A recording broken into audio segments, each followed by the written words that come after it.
Prezados irmãos, louvado seja nosso Senhor Jesus Cristo, para sempre seja louvado a nossa Mãe Maria Santíssima. Hoje, solenidade do Santíssimo Corpo e Sangue de Cristo, ano C, ano de São Lucas. A liturgia nos oferece como primeira leitura um pedacinho do livro do Gênesis, em que se relata que Melquisedeque, rei de Salém, Salém é Jerusalém, trouxe pão e vinho como sacerdote do Deus Altíssimo. Este personagem é e permanece misterioso. Quem é Melquisedeque? Ele é sacerdote do Deus Altíssimo. E a oferenda dele é pão e vinho, que prefiguram a matéria da Eucaristia. Este sacerdote abençoa Abraão quando ele volta da guerra em que derrotou vários reis. E abençoa Abraão, abençoa aquele que seria o herdeiro das promessas divinas. Bendito seja Abrão pelo Deus Altíssimo, Criador do céu e da terra. Bendito seja o Deus Altíssimo que entregou teus inimigos em tuas mãos.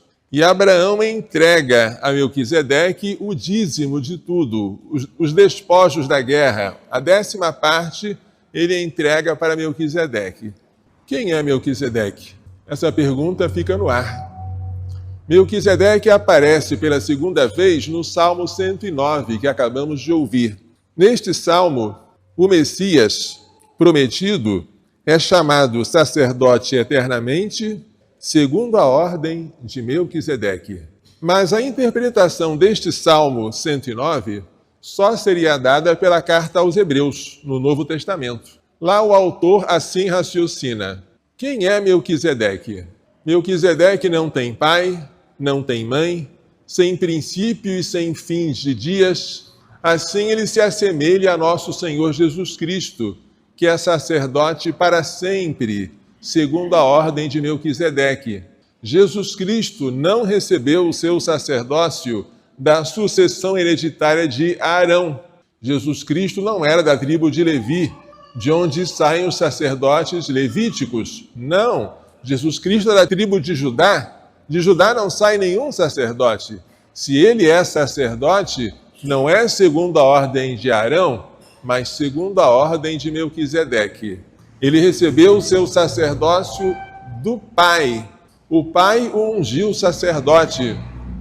O Pai o marcou com o seu selo, que é o Espírito Santo.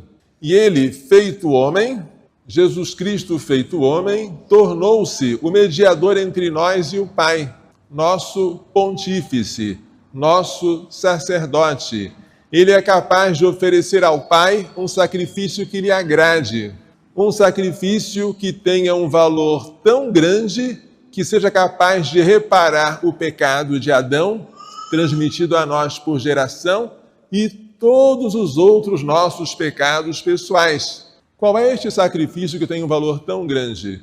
É o sacrifício do seu corpo e do seu sangue, que foram imolados na cruz. Mas este sacrifício, realizado no Calvário de maneira cruenta, ou seja, sangrenta, com derramamento de sangue, é renovado em cada Eucaristia, em cada Santa Missa.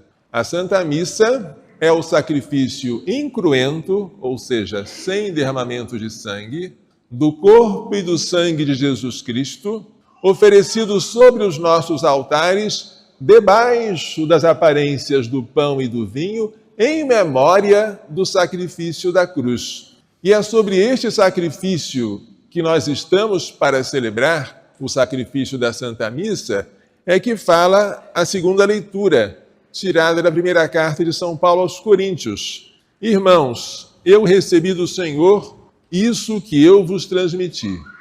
Na noite em que foi entregue, o Senhor Jesus tomou o pão e, depois de dar graças, partiu-o e disse: isto é o meu corpo que é dado por vós. Dado, entregue, oferecido. Jesus, naquele momento, já estava se entregando como vítima, mas de maneira incruenta. Fazei isto em minha memória. Do mesmo modo, depois da ceia, tomou também o cálice e disse: este cálice é a nova aliança em meu sangue. Nova aliança, porque a antiga aliança tinha sido feita por meio de Moisés através do sangue de novilhos. Na antiga aliança, o povo se comprometia a cumprir a lei gravada em tábuas de pedra. Na nova aliança, selada pelo sangue de Cristo, nós agora nos comprometemos a cumprir a lei da graça, a lei do Espírito, gravada em nossos corações. É nova aliança, porque depois dela não haverá outra. Todas as vezes que dele beberdes, fazei isto em minha memória. Jesus mandou que nós celebrássemos a Eucaristia. É uma ordem. Para lembrarmos a morte e a cruz do Senhor, nós repetimos como ele fez, gestos, palavras, até que volte outra vez. Todas as vezes, de fato, que comerdes deste pão e beberdes deste cálice, estareis proclamando a morte do Senhor até que ele venha. Embora o corpo e o sangue de Jesus oferecido sobre o altar sejam um corpo ressuscitado e glorioso, a oferta que nós fazemos ao Pai neste altar é de alguém que já morreu, que já foi imolado. Então nós sempre lembramos da sua imolação na cruz, da sua morte. A Eucaristia é indissociável da morte do Senhor. Ela é o memorial da morte do Senhor. Celebramos a Eucaristia em memória do sacrifício da cruz. O Evangelho de hoje traz Nosso Senhor multiplicando pela primeira vez os pães para a multidão. A multidão se compõe de 5.000 homens. Os 12 apóstolos aconselham Jesus a despedi-la para que possa ir aos povoados e campos vizinhos procurar hospedagem e comida, porque o lugar é deserto. Mas Jesus responde: dai-lhes vós mesmos de comer, e esta ordem é dada a nós. Alimentemos a multidão faminta. Mas como? Nós só temos 5 pães e 2 peixes. É a resposta de todos nós. Senhor, como é que eu vou fazer uma obra tão grandiosa? Eu só tenho... Aí você diz aquilo que você tem. Daquilo que você tem, Deus faz uma multiplicação. É pouco? É pouco, mas não é nada. Porque do nada, nada se tira. Mas do pouco, 5 pães e 2 peixes, Deus alimenta 5.000 homens. E ainda sobram 12 cestos cheios, um para cada apóstolo. Mandai o povo sentar-se em grupos de 50. Esses grupos de 50 lembram aqueles nos quais Moisés dividiu o povo no deserto. Como Moisés não conseguia governar o povo sozinho, ele, a conselho de seu sogro Jetro, dividiu o povo em grupos de 50, de 100, de 1.000, para poderem cuidar das coisas de menor importância. E somente as coisas mais importantes chegavam até Moisés. É um exemplo de divisão do trabalho. Sentaram em grupos de 50. Jesus tomou os 5 pães e os 2 peixes, elevou os olhos para o céu, mesmo gesto que ele faria na Eucaristia. Abençoou-os, partiu-os e deu-os aos discípulos para distribuí-los à multidão. Isso aqui não é Eucaristia, mas já prefigura a Eucaristia. Os gestos são os mesmos. Todos comeram, ficaram satisfeitos. A superabundância de pão é um sinal da época messiânica. E ainda foram recolhidos 12 cestos dos pedaços que sobraram. Como é que se recolhe mais cestos do que aquilo que foi dividido? É um milagre. Mas o milagre da multiplicação dos pães é muito menor do que o milagre que nós vamos presenciar agora. O que vai acontecer agora sobre o altar é que o pão e o vinho vão se converter no corpo e no sangue do Senhor, conservando, porém, as aparências de pão e vinho. É um milagre que nós não vemos, mas cremos. É um mistério da fé. Porque cremos, nós nos ajoelhamos, nós adoramos. Porque cremos, nós examinamos a nós mesmos. Somos dignos de receber este pão e este cálice? Porque aquele que come e bebe indignamente, diz São Paulo, come e bebe a sua própria condenação. Torna-se réu do corpo do Senhor. Porque nós cremos que Jesus tem o poder de ficar escondido debaixo de uma rodela de pão e de algumas gotas de vinho, nós nos aproximamos deste sacramento com alegria, mas com temor. Um santo temor, o santo temor de Deus.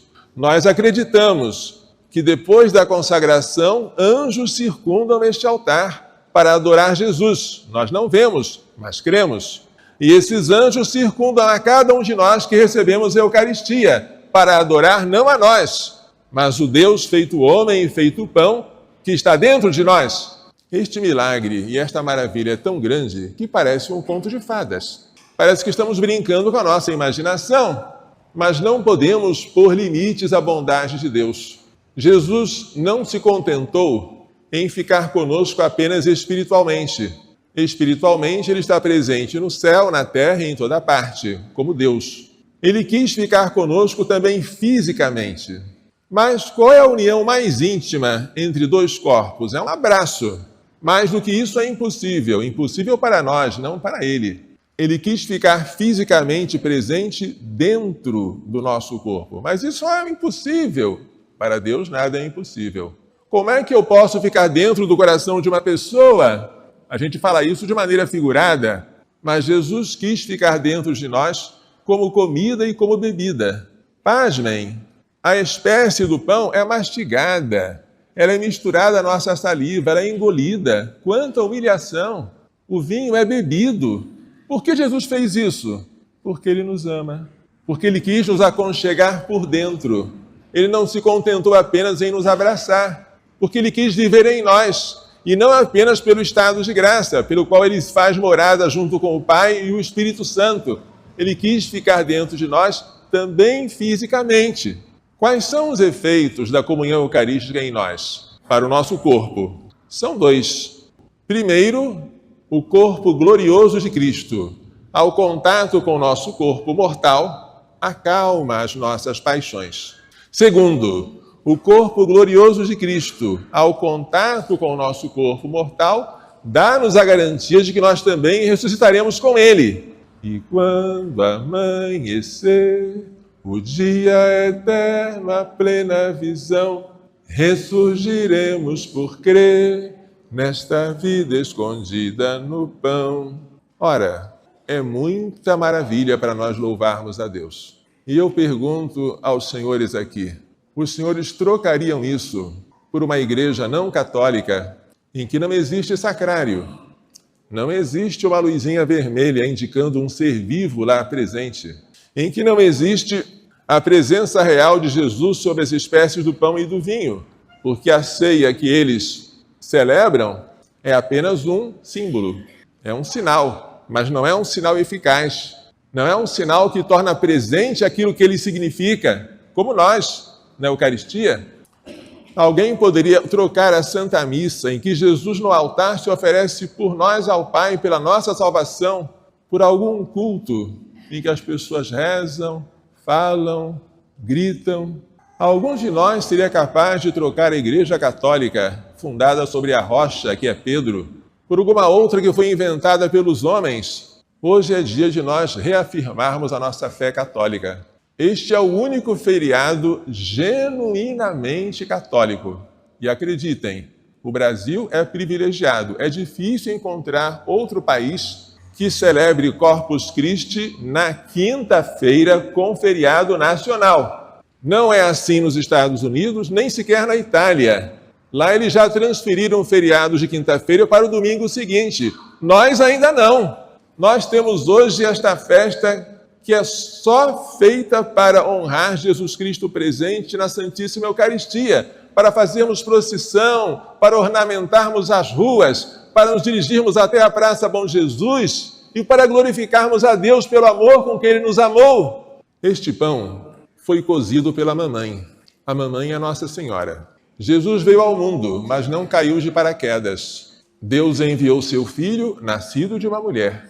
O Espírito Santo descerá sobre ti, disse o anjo a ela, e o poder do Altíssimo te cobrirá com a sua sombra. Foi por obra do Espírito Santo que ela concebeu e deu à luz este corpo maravilhoso. Amamentou-o com o seu leite materno, tomou conta dele. É este pão descido do céu, alimentado por Maria, guardado por São José. É este pão que agora nós comemos. Agradeçamos a Maria Santíssima, porque foi ela quem nos trouxe Jesus. Agradecemos a São José, pois foi ele quem guardou os maiores tesouros de Deus, o seu Filho Jesus e a sua Mãe Maria Santíssima. E não tenhamos vergonha de testemunhar a nossa fé publicamente neste mundo que não tem vergonha de publicamente defender as maiores atrocidades. Vamos pedir a Maria Santíssima e ao seu castíssimo esposo que nos façam compreender e praticar estas lições. Louvado seja nosso Senhor Jesus Cristo. Para sempre seja louvado, e nossa Mãe Maria Santíssima.